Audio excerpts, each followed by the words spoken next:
Hello, everyone. Welcome to my channel where I interview thought leaders, influencers, amazing people in my network who are really doing incredible things in their line of work. Today, I have the honor and privilege of speaking with Pastor Kojo. It's such a pleasure to have you on what I'm calling Bridget's Line. Without further ado, I would actually rather have you introduce yourself to my audience. Awesome. Well, Bridget, I'd just like to say I'm super excited. First and foremost, just to see you. It's been so long. We go way, way back. And second, I know you've been doing great things. And so it's a great honor to be on the illustrious Bridget B. How does it go? Watch it be. Yes. I'm sorry. Watch it be. So, it's a great honor. Anyway. Yeah. Anyway, as you introduced, my name is, Kojo Chumasi, or Pastor Kojo, however you like to say it. And I'm currently living in Ohio right now. That's my base. That's where I work out of. And maybe something that I care about, things that I'm passionate about. My biggest thing that I'm really passionate about doing is that I call myself a growth specialist. That's what I do. I help people become the best versions of themselves. And so my biggest passion in this life is self-development, because I think that that's our first responsibility to other people, to be the best of ourselves so that we can give the best of ourselves in order to produce the best type of world. And so that's essentially what I'm passionate about. That's essentially what I do. Wow, that's so powerful. So in just hearing you say that, I know you as Pastor Kojo, and we grew up in the Seventh-day Adventist church together. So when you talk about being a growth specialist, is in the context of the religious space, the spiritual space, or just generally you're open to working with people on that level, irrespective of their faith? That's a great question, Bridget. And maybe I should have even been more specific and nuanced when I said growth specialist. I'm interested in what I call holistic growth or holistic self-development. And so this is the harmonious development of the human being, right? Or the harmonious development of the individual, covering all key aspects of who we are. That is our being, that's character and values. That is our knowing, that's our knowledge and things of that nature. And that is our doing. Those are our habits and our initiatives, covering all spectrums, whether it's mental, emotional, spiritual, etc. However, the primary vehicle through which I do practice this in is through faith. And so that is the primary medium, the primary vehicle. But it's also interesting that you bring it up, because many times people create what we call a dichotomy between spiritual life, so-called spiritual life, and other parts of life. And what I try to get people to understand is that many times spiritual life really encompasses all of life. And so spirituality includes your mentality, your social life, your emotional well-being, so on and so forth. And so that's what I work on. I totally hear you on that. I like to restate some of the things that I'm getting out of this. Perhaps what's resonating with me may resonate with others. So one of the things I heard you say was, this idea of you being a growth specialist, but faith being the vehicle through which you do that, right? That's a very specific and very, I think, evolved kind of way of looking at the work that you're doing. Yes. Right? Yeah. Definitely. Because I feel like just saying, two things here, right? Yeah. First and foremost, I think that just saying the word I'm a pastor is sometimes nondescript, because a pastor can do so many different things. And so what is it that I'm actually doing? And describing myself as a growth specialist really encaptures what I spend most of my time doing. In addition to that as well, we have to also understand that sometimes the word pastor brings up either a negative connotation or so many different kinds of connotations, right? So some people, they hear the word pastor, they think scam artist. Some people think the word pastor, they think money hungry. They hear the word pastor, let's just be honest, they hear pastor, and they think that they're just people who take week-long vacations and only show up on weekends. And so sometimes I feel like the term itself, while yes, it's a term that derives from the Bible, and it's a term that has a lot of meaning, I think the term itself all the time immediately doesn't essentially capture what I'm doing. And so that's why I like to usually introduce myself in that manner. That's beautiful. That's beautiful. So the second thing very briefly from your introduction that I picked up on was this idea of, false dichotomies in the areas in which we work, right? the idea that your spiritual self becomes some different, it's something entirely different from who you are, you know, in your career and your social life, etc., right?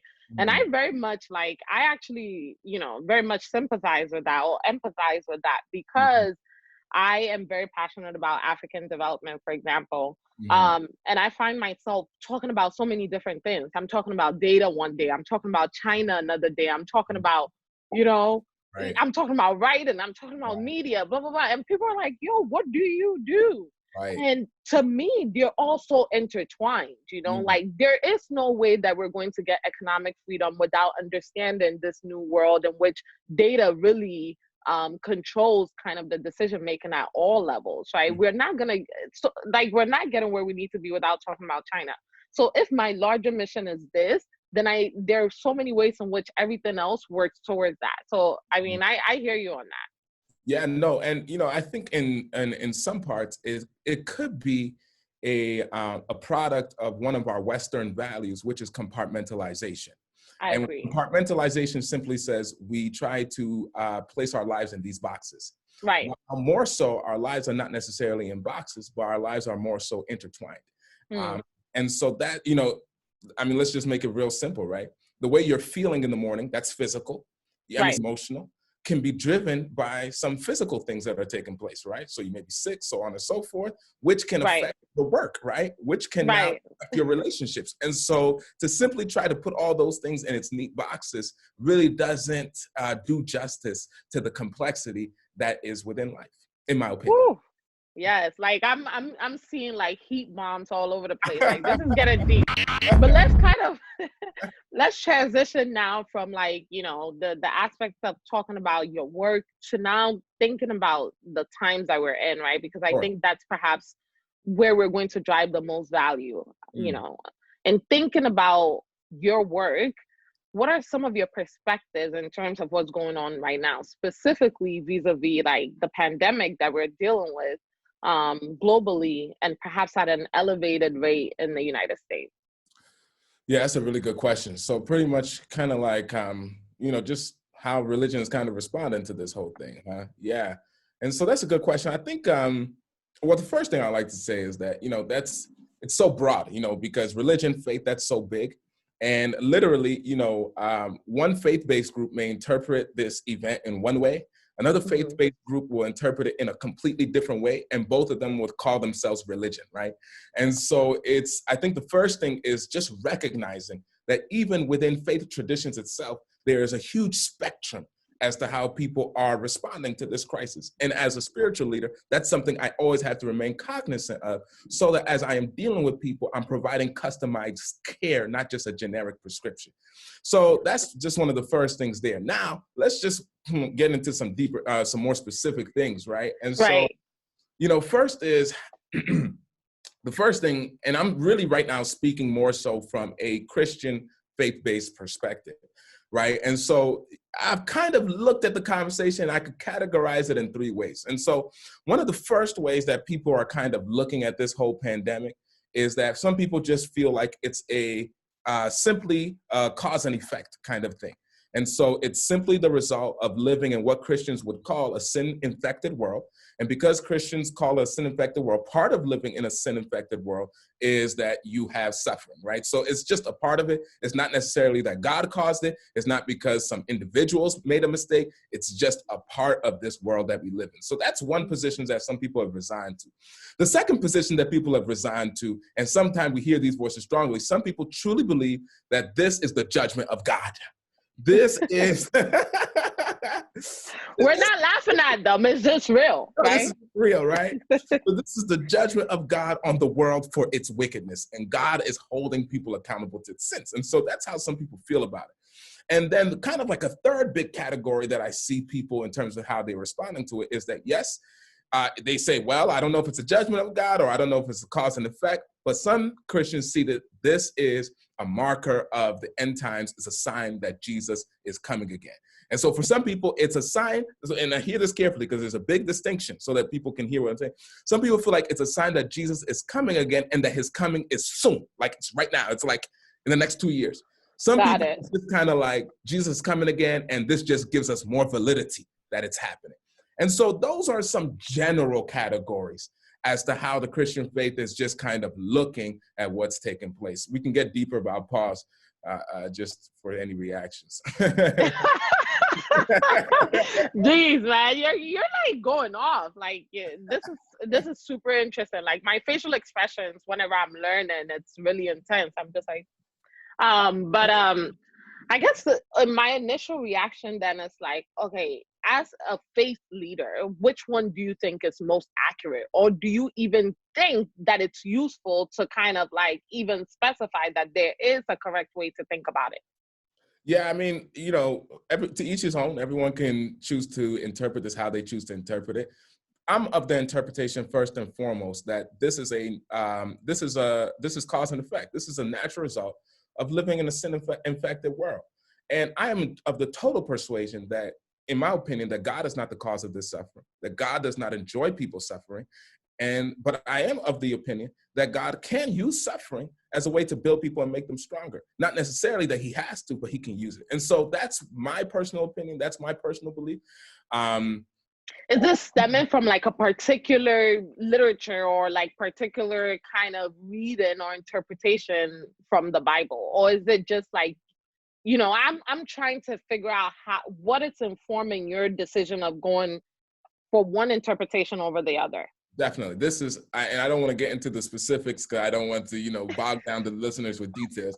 But yes, right. This is my understanding from what, you know, we as Christians consider to be our fundamental faith book, which is the Bible. I think that's, in my opinion, my strong opinion, I think that's the picture that the Bible presents of who God is. I mean, there's so many verses that reference to the fact that he doesn't enjoy in the suffering of people, that he is not the cause of suffering, that sin is the cause of suffering, that another individual that the Bible calls our adversary, our enemy called Satan, that he is the cause of suffering, and that there's so many verses that talk about how God uses suffering as opportunities so that individuals can have a stronger relationship with him and be stronger human beings. So yes, this is informed from my understanding of what we call scriptures. Okay, so then we know that you favor, let's say, one of the three that you discussed, right? You favor the first over the latter two interpretations, right? Perhaps you could hold both views, right? That 1 and 3 are true, but it seems like you're saying that only one is true. Are you of the opinion that this is not indicative of like the end times, whether that is near or like, you know, in some foreseeable future very soon? Yeah, no, that's a good question. That's a really good question. I think that when it comes to the end times, I have a more complex view. a bit of a more complex view. So let's just talk about that a little bit. Personally speaking, first and foremost, you know, a lot of times, you know, we look at these scenarios and we say these are the end times. Now, okay, let's go into it. So first and foremost, personally speaking, as I read the Bible, right? Again, I'm a faith-based leader. As I read the Bible, what many people don't understand from the Bible is that the end times didn't just start in the 21st century. Actually, according to the Bible, the last days began 2,000 years ago with the death and resurrection of Jesus Christ. That's what the Bible actually says. It says that when Jesus came, that's when the last days began. So technically speaking, we've already been in the end times for over 2,000 years. So when people just all of a sudden start saying these are the end times, I'm kind of like, you're too late in recognizing that the end times are already. I know there's a different perspective. I'm like, the end times have already been taking place. So well, I'm glad you're aware of it now. That's the first thing I want to say about the end times. The second, also, for example, you know, Jesus describes the end times, right? So when he describes the end times, he says there'll be things like wars, there'll be rumors of wars, there'll be famines, pestilences. Let's be honest. Those things have been taking place for a really long time now. These are not the first time these things have been taking place, right? Those things have been taking place since the time of Jesus. That's first century AD. Therefore, we've already been in a long period of end times. And to me, my understanding of all of these, what we call signs, is that they don't necessarily tell us the timing of Jesus' return. They just tell us that Jesus' return is certain, that he is going to come. And the reason why, to me, it doesn't tell us the timing is because, again, the end times have been taking place for over 2,000 years. And so for me, I believe that God is not trying to get us to focus on that exact time when he's going to come, but he's more so trying to get us to focus on having this kind of meaningful friendship or meaningful, what Christians would call a relationship with. Here's the second thing, though. Here's the bigger thing. that I'm really driving at. I think the reason why, don't get me wrong, I do believe that this is end time, Jesus come, all that kind of stuff. But I think the reason why I'm not harping on that so much is because I really feel like a lot of times Christians use the concept of the end times to invoke fear in other Christians in order to make them to get their lives together. And I am definitely not a fan of those type of manipulation tactics where we use events in order to manipulate spirituality. To me, I think that spirituality should be based off of a love, a faith and love, a friendship with God, not necessarily hysterical events that are taking place or in the world or in the media. So that's how I think about that. The last thing, let me just get this one out so you react to all of it. And by the way, I don't mean to call coronavirus hysterical. I mean, I'm just talking about in general, right? Coronavirus is a real crisis and a real tragedy. Okay, so let me just say one last thing. The last thing is that I think that the reason why I'm not so big on end times, per se in this conversation is because a lot of times Christians or just believers or faith people in general, every time they talk about end times, why does it always have to be associated with something negative? It always got to be something negative. It always got to be, when the disease happens, that's end times. When the war happens, that's end times. When X, Y, and Z happens, that's end times. When the Bible presents another picture, that sometimes there are some very positive realities that are also taking place during the end time. And one of the greatest positive realities is the spreading of the gospel, especially to places that don't know the gospel. Watch this now, not just the spreading of the gospel with words, but the spreading of the gospel with actions.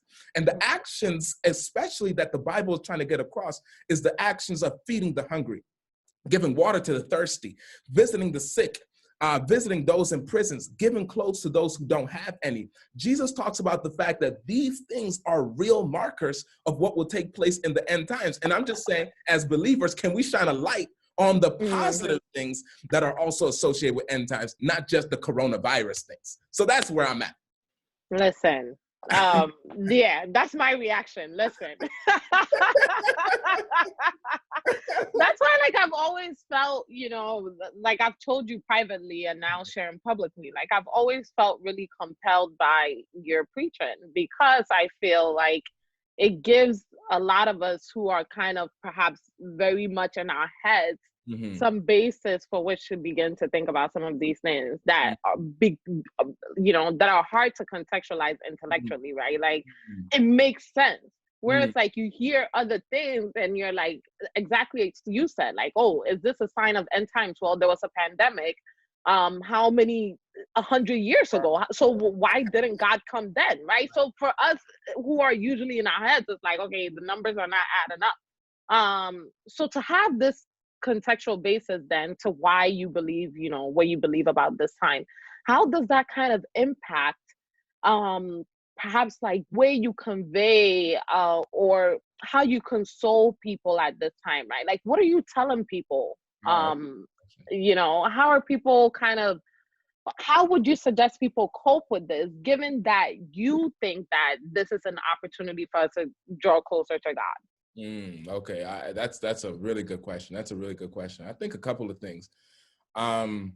Actually, a lot. Okay, well, let me approach it from this perspective. I think first, and we've heard this quotation all the time, that life is not about what happens to you, it's about how you react to what happens to you, right? Or, I'm reading a book right now by a thought leader called Andy Stanley called Deep and Wide.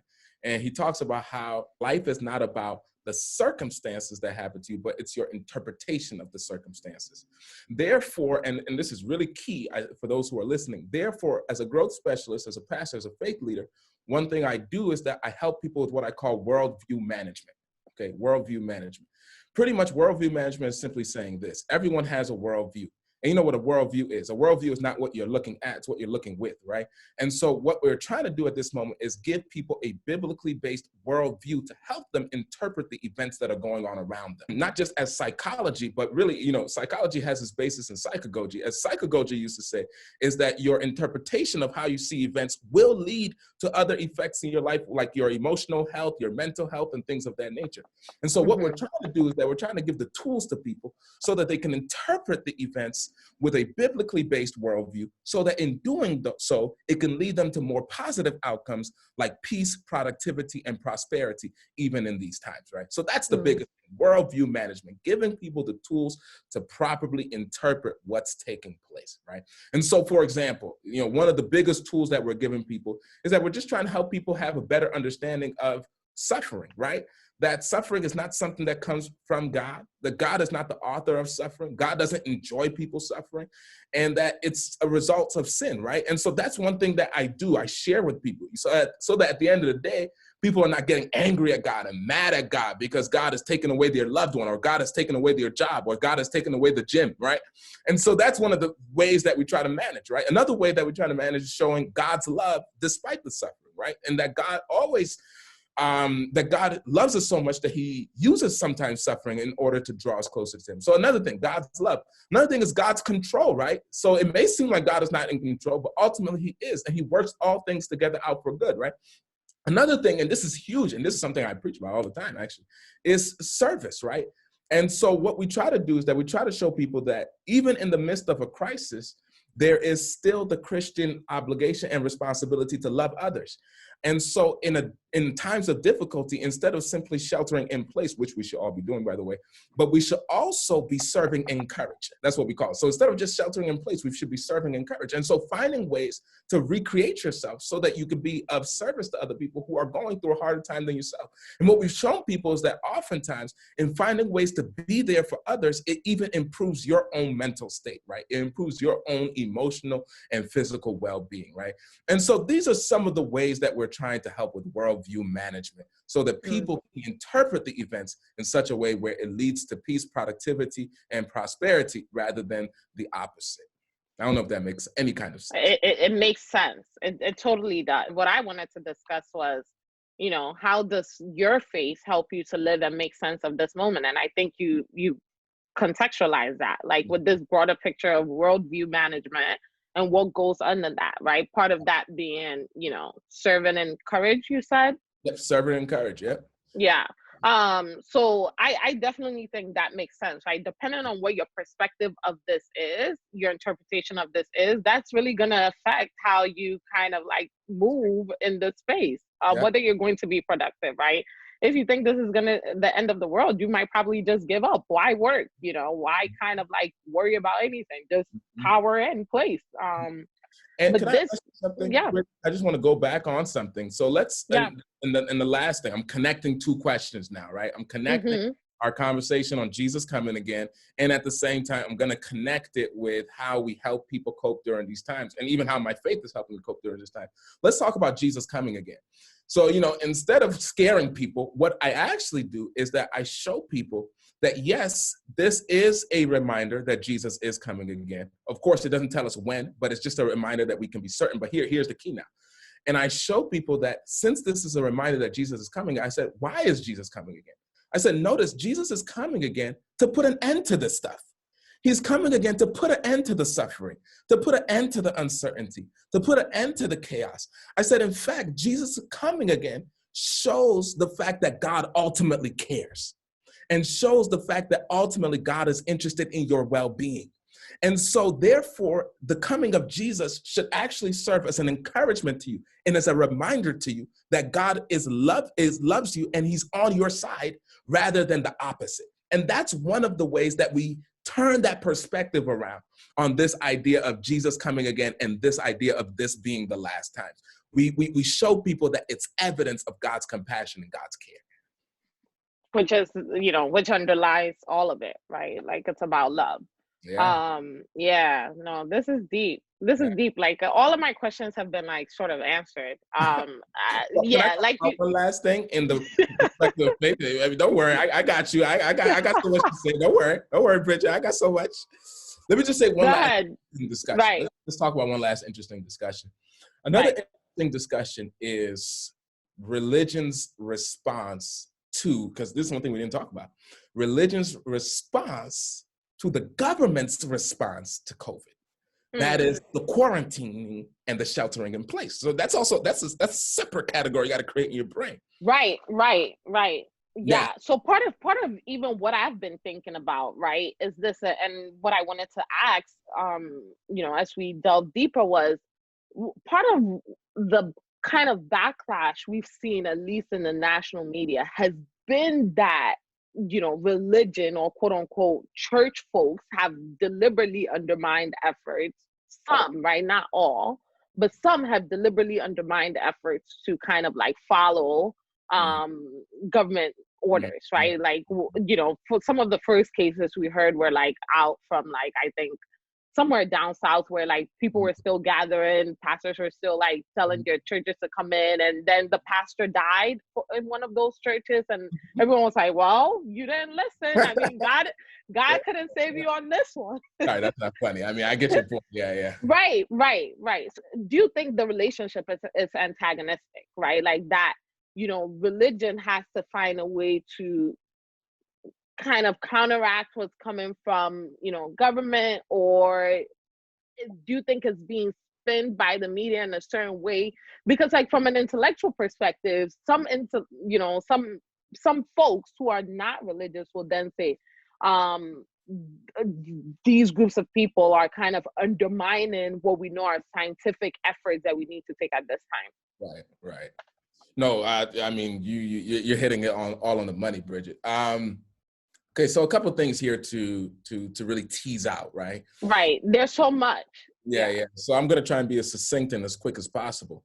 I think the first thing to just be clear on is that, the government always gave the religious, I mean, most governments, I don't know, but I think according to my knowledge, most governments always gave the religious exemptions, and they were just encouraging the churches to follow the stay-at-home orders and things of that nature, right? They didn't necessarily command that the churches had to do so. So I think that distinction is important. Now, here's the biggest thing. The biggest thing is that a lot of Christians or faith-based groups see this as a religious liberty issue, where if the government tells them not to come to church or something of that nature, they are meddling in church affairs, and therefore they are violating the First Amendment right, and therefore they are violating the principle that the founding fathers placed in of separation between church and state, right? So that's right. The biggest concern that a lot of Christians have. And the second concern leading with that is that some Christians believe that it's going to set up a precedent or a pattern that's going to allow government to continually meddle within church affairs when various crises come in. And so those are legitimate concerns. Right. I think that in this situation, though, and this is my opinion, people are free to disagree with me. I think that in this particular case, this is not a religious liberty issue. I think in this particular case, it is a love issue. I think in this particular case, it is an issue of you see, in the whole of the Bible, there's so many different commands, but it all boils down to one command, one responsibility, which is love your neighbor as you would love yourself. And that command right there is what I think this is all about. I think it's all about asking ourselves the question, what is the most loving way to behave in this situation so that we do not place other people in jeopardy? And with that being the case, I think that in love, many churches should close so that people are not put in vulnerable positions so that they end up getting sick or whatever the case may be. So I know in my church, immediately we closed. We closed, we ended all gatherings and so on and so forth. But I want to go to something deeper. You see, a lot of times, and I love this discussion because what the coronavirus has done is that it has exposed several inefficiencies within the church. One of the inefficiencies that it has exposed is this idea that many people have reduced church to a building, and we have trapped church to the four walls. What people don't even understand is that the Bible never uses the English word church. The word church came from the 16th century, and it confined things to the four walls. Church is not a building. Church is the people. And the people don't always need a building in order to do community with each other. Therefore, the people who are insistent that we have to keep coming to a building, fundamentally speaking, don't have the right understanding of what church is. Because if you look within the Bible, people didn't always have to come to buildings to experience the presence of God. People went on beaches sometimes to experience the presence of God. People gathered in homes to experience the presence of God. And so here we can also experience the presence of God through virtual means. We can experience the presence of God through phone calling, emailing, things of that nature. And I think that many times churches didn't want the challenge of recreating themselves. That's how I feel. That's how I feel. It's my opinion. You can tell I'm very passionate about this one. Listen, yeah, totally. That's such like an important point. And that brings me to like two final questions that I want to ask, and then I'll let you kind of, open the floor for you to add in final thoughts, right? So my first question then is, I guess it's in two parts, right? One, I'm hearing from some, of my family members that a real aspect of church that they do miss is socializing, right? Like you can't socialize as much as you would like virtually. There's something missing, even outside of the church space, even in the workplace. We know that this activity of being social has a lot to do with being in person. Mm-hmm. So how are you helping people wrestle with that, right? Where there's this idea of, the Bible kind of requires or encourages us to meet in twos or threes for the sake of strengthening and encouraging each other, right? So where we can't do that in person, what are some of the kind of, I guess, tools you're using for people who need that communion with others? You're back. I'm so sorry. My Wi-Fi switched to something else. And okay. So I added these, so we're good. Yeah. So I don't know if you got my question. You're good? I did. I got you. But let me follow up then with the second one before like you answer. The second one then is about the role of technology in all of this, right? Being in data science, really like kind of being deep into this field of how do we use technology to improve efficiencies, etc. One of the biggest kind of backlashes I face are from, what I've seen are very Christian communities, right? Religious communities, where one, there's a sense of technology eroding on some of the religious principles that they believe in, right? Whether it is, and I think those are fundamentally true, because in data science, what we're doing is we're using algorithms to continuously, in some capacity, right? There are varying degrees of this, but in some capacities and in some places where you're using algorithms to continuously nudge people's behaviors into things into ways that you want them to behave, right? So ultimately, that's what we see on social media, right? Like, you're getting rewarded for certain things, posting certain types of pictures. So then eventually you're being nudged to behave in that way in order to get that kind of validation or get that reward. Like we've become like, Pavlov's dog, for instance, right? So I think there are real concerns in which people feel like decisions that they were able to make that were initially guided by spirituality are being amended or eroded on by technology. And then on the one hand, I see technology also really playing an important role in allowing people to continue to express their religious faith, to continue to grow, right? So for me, it's not like one or the other. I can see the ways in which like people legitimately have concerns that we need to address, and there are ways in which technology is also fostering religious communities that would not exist did we not have that. Totally. And so there's my response. Really simple, actually. I think that, and you're right, many Christians have looked at technology, and I'm just going to say it and just say it's of the devil. I'm just going to say that's what they'll say. Let's just be honest. They'll say it's of the devil because it's distracting us. It's leading us away from God. Okay. Here's my response usually to that. I think that many times a lot of and I'm talking about faith-based people, and even those who are not faith-based who are listening to this, maybe this can give a better understanding as to perhaps how, or let me not say a better understanding, a different understanding of how some people can look at it, right? And so when it comes to faith, we have three kind of categories when it comes to ethics, right? We have what we call virtues. Those are things that are usually inherently good. We have what we call vices. Those are things where it's kind of like, what we consider to be evil. And then we have what we call neutrals. Those are things that are not necessarily evil or good in and of themselves.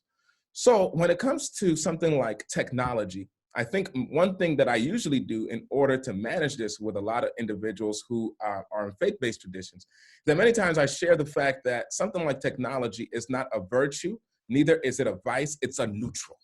It's a neutral, meaning that it's not good and bad in and of itself.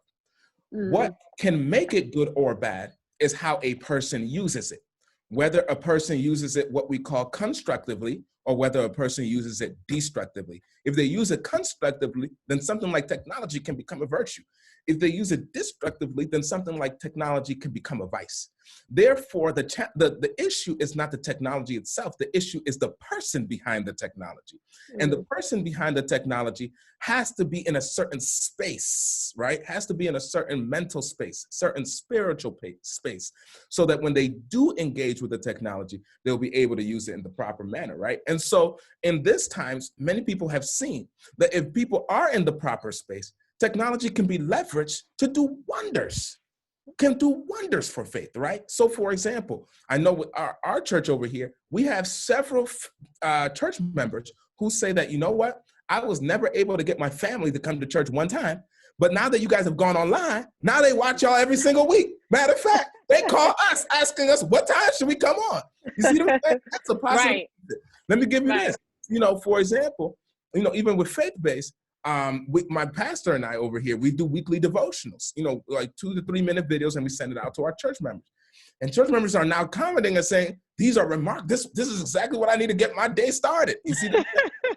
And so again, to me, it's all about how one uses it, not the thing itself. Why? Because it's neutral. It's not necessarily a virtue or a vice. I hope so yes, it does. So I think the one question we didn't address though is like, how do you think about, you know, communion with others in a space where that, you know, you are not afforded that? Like, no matter what we do, you can't, you know, my mom is like worshiping on Saturday, but it's usually just, you know, she's dancing by herself. Like she misses her choir group, right? So what are you thinking about in terms of that?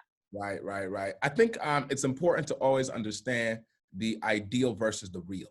So what is the ideal, right? The ideal is that, yes, community is critical, not just even for faith growth, just to function as human beings, right? Let's just online, right? Relationships are. So the ideal, one of the most ideal formats for relationships is human to human contact, right? You know, there's something you get when you can smell the person's breath, right? Something you can get. No, I mean, listen, no, it's true. I mean, it's when different. It's nice. Yeah, it's something you can get when you can see the person's body movements and the eye. Right. Something different from there, where you can literally even feel the emotional energy, right? That's the ideal. But then sometimes I believe that as believers, you have to be able to readjust yourself to very real situations that are taking place. The real situation is that at the moment, that may not be the most loving way. And I'm going back to love, because that's the key principle. That is not the most loving way to behave in that and that's in this circumstance. Because remember, the key to community is love, right? That's what makes community. Therefore, in this case, what is the most loving way to behave to my community? Well, the most loving way to behave in my community is to make sure I'm not putting anyone in a position where my community member can get sick and can die and can even infect others. And so I think that love must trump all things. And in love trumping all things, though we may not have the ideal situation, we must recreate ourselves to the real situation that we are experiencing right now. And so what we've been doing over here is that we have been encouraging the recreation. So for that, practical examples. One thing that I've done, we've let our young adults over here to do, we created gift packages for all of our frontline health workers, and we went to their homes and we dropped it off on their front doors. And we rang the bell. We took 6 feet distance. Come on, somebody. 6 feet distance. We waved to them. We talked to them through the screen door. And that's a way that we still practice community. We recreated ourselves, right? And so that's what we are encouraging our various church members to do and other faith people to do as well. Recreate yourself. Yeah, that's so beautiful. Like, I've gotten so much from this. I didn't I was still pondering on this idea that you talked about earlier, you know, this idea of church being this physical place, and how these times have kind of pushed us to rethink that, right? Like, how do we rethink places where, or the space in which we can meet God? Yeah, so that's really beautiful. I guess, one of the things I wanted to discuss so far what we've discussed are all primarily opportunities for faith during this time, right? And for us to move, not me, because I'm, in my own space, but I think we've talked about, numerous opportunities during this time for faith. So my final question would be, before I let you kind of speak to what you want to speak on, is what are the challenges then that you've seen during this time in this space? Great question. And to be honest, you don't even have to ask me that second question because the two are going to be intertwined. And so we could just make this our final discussion. Yeah. First thing is challenges and my concerns, right? And just what's happening at this time. So I think I'll just lump that all together, right? I think the first challenge is that people are having what we call an existential crisis. They're having a crisis of self-worth. And the reason why I say crisis of self-worth is that, especially in the American society, we've been very socialized to gain our self-worth from what we do, from our level of productivity.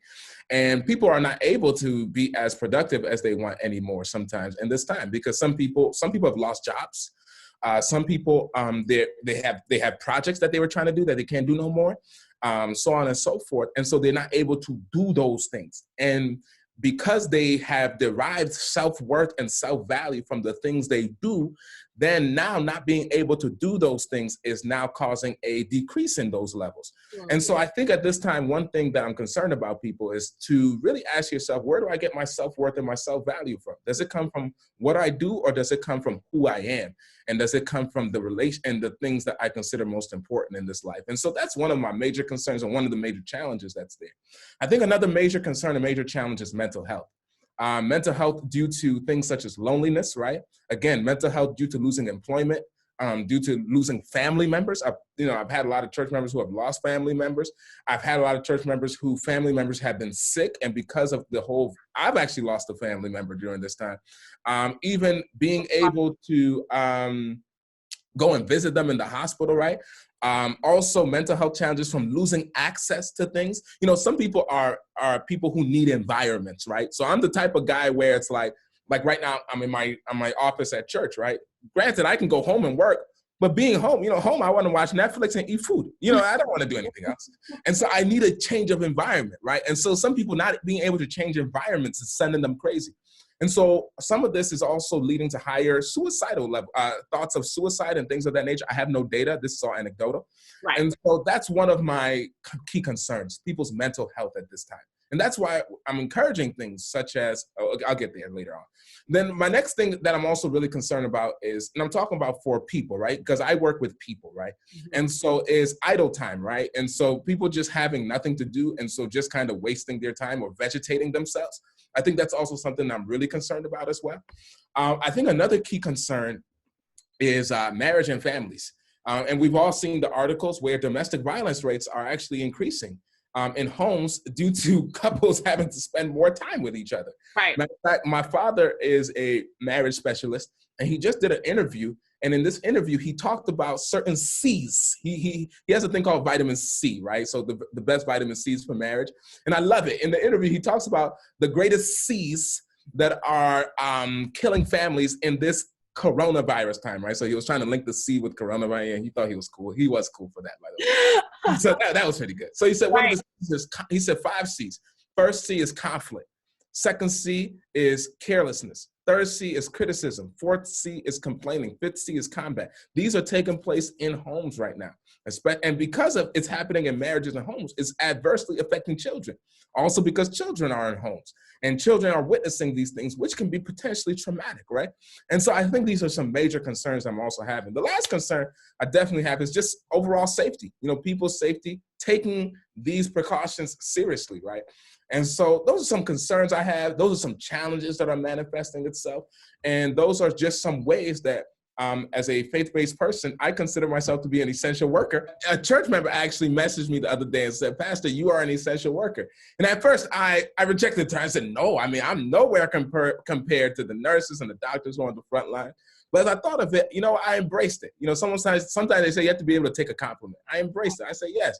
you know what? In a sense, I am an essential worker because we are trying to provide people this kind of support as they go through really what is an unprecedented time.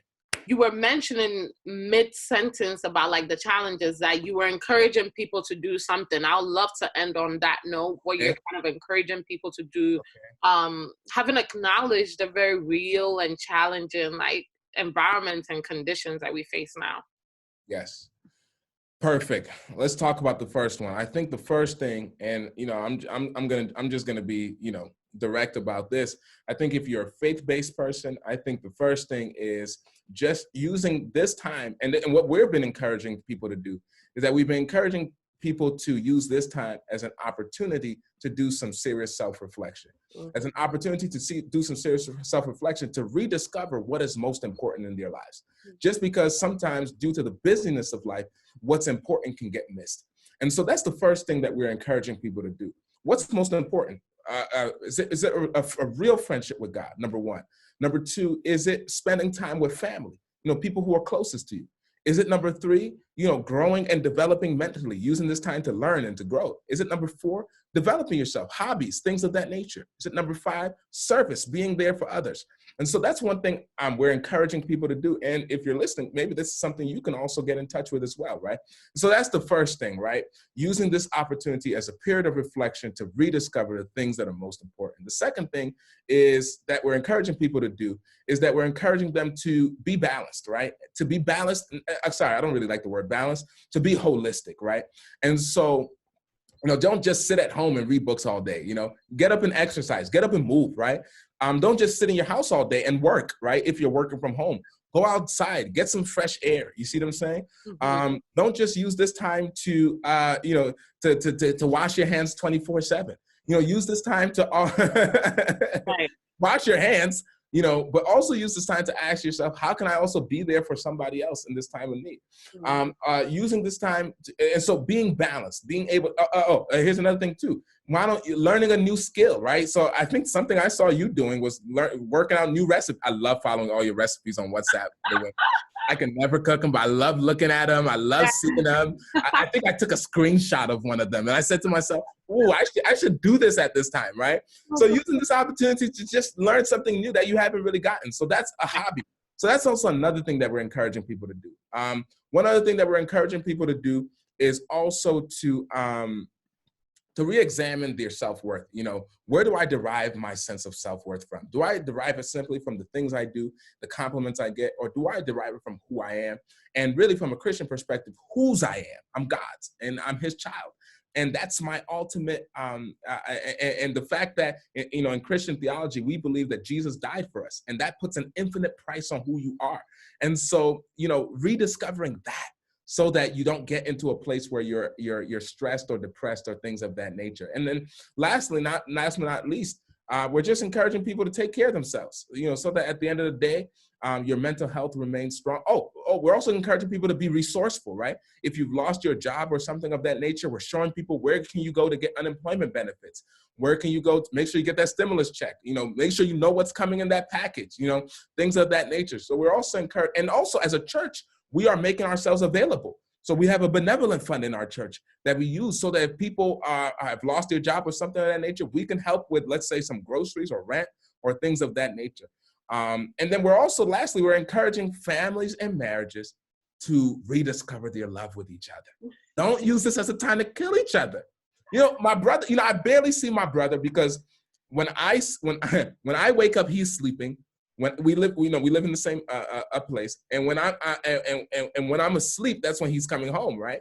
And so this has been a great time where we've just been able to talk with each other, and I think that we should be able to rediscover all those things. And so those are some of the recommendations that we're leaving people with. This is so beautiful. Like, I feel so touched. You definitely spoke to a part of me that I haven't really, you know, really delved into. So I feel very much administered to. I'm already, like, as you were talking, I was thinking about so many people that I would love to share our conversation with. I think it's so timely, and it'll help, you know, people who faith-based people, and also people who may be having challenges thinking through what all of this means spiritually, religiously, to begin to have, get a sense of what this could look like for them. So thank you so much. I am going to leave all of your contact information in the link below so that people can get in touch. You are always super available and accessible. So, I'm going to encourage everyone who wants to continue to hear your message, wants to continue to talk, to reach out. You have a YouTube series that you've shared with me, so I'm going to link that as well. So thank you so much. I really appreciate it. Thanks for having me. I just thought of it right now. I haven't seen you since I was a teenager, and now I'm almost 30. And so that's great. It's great to reconnect this way. Oh my gosh. Stop it. I know. We've already said 10 years. It's been so long. That's Thank amazing. you so much.